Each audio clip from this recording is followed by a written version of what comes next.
The popular commentary is that fighting between Palestinians and Israelis has been going on forever. The State of Israel was created in 1948, 73 years ago, during the baby boomer generation.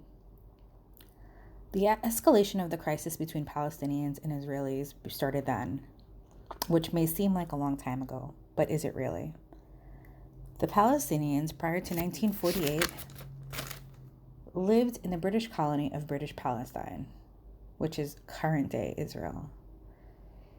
It is about the size of New Jersey. The British decolonized British Palestine in an attempt to create two states, one for Palestinians, who are of both Muslim and Christian faith, and one for Jewish people. The proposal, or the plan at the time, had the two Palestinian regions, current-day Gaza Strip and the West Bank, connected. But after a few unsuccessful wars with neighboring Arab countries, the Palestinian region was carved up, divided, and controlled by Israel, leaving Palestinians as third-class citizens in their homeland. Today, Jewish settlers continue to carve into the Palestinian region of the West Bank. It's referred to as the West Bank because it's west of the Jordan River. They are referred to as settlers. The UN states the settlers are illegally occupying land. They are backed by the Israeli government, and they receive heavy security through police that protect the settlers and unfortunately attack the Palestinians. Palestinians are unable to move freely. There are checkpoints, walls. They do not have adequate access to water, electricity, sewage, education. They do not have equal access to water, electricity, sewage, and education. And they are not considered citizens of Israel. They are not considered equal to Israeli people. They have no political power in Israel, unlike the settlers, many who have moved in recent times. Their land continues to be eroded, making it impossible for a two-state solution since over 500,000 Jewish people now live in the West Bank. The Gaza Strip, on the western side of the country, not connected to the West Bank, is controlled by Hamas. In 2010, of the 1.6 million Palestinians, 1 million were registered refugees. Hamas broke ties with the West Bank. The West Bank is currently controlled by the PLO, the Palestinian Liberation Party, and they were founded in 1964. Most recently, at the end of the holiest month of the Islamic calendar, Ramadan, Israeli forces began evicting several families from their homes. These forced evictions included using excessive force and evicting people in the middle of the night.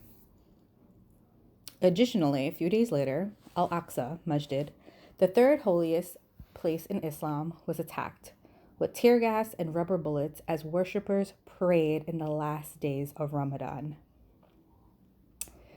The U.S. continues their unwavering support of Israel, including moving the U.S. Embassy from Tel Aviv to Jerusalem, sending $3 billion in aid.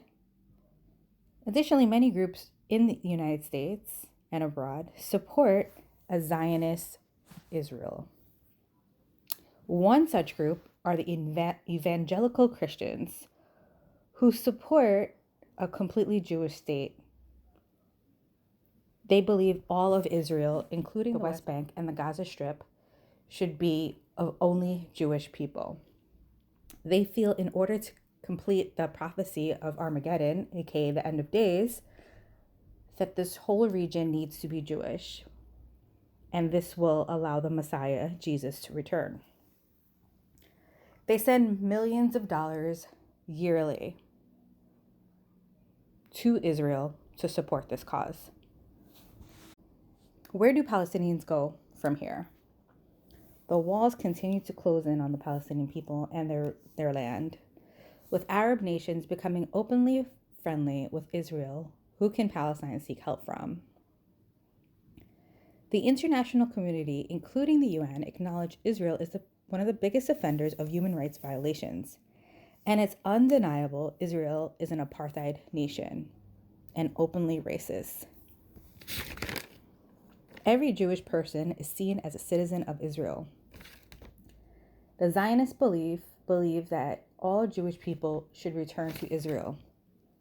Today, 12% of settlers are from the United States and continue to Jewish gentrify the region without consequences. What are some possible solutions? How can there actually be peace in the Middle East when one group of people are not treated equally and fairly as another group of people? What will happen without action? Will Palestinians continue to become refugees in their own homeland or killed defending their homeland? Or is it both?